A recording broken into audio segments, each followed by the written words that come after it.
Hello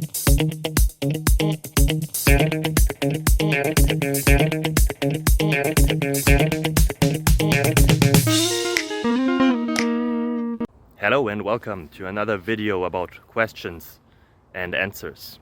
I hope the answers to your question helped you. If they don't, leave a comment. If they do, leave a comment as well.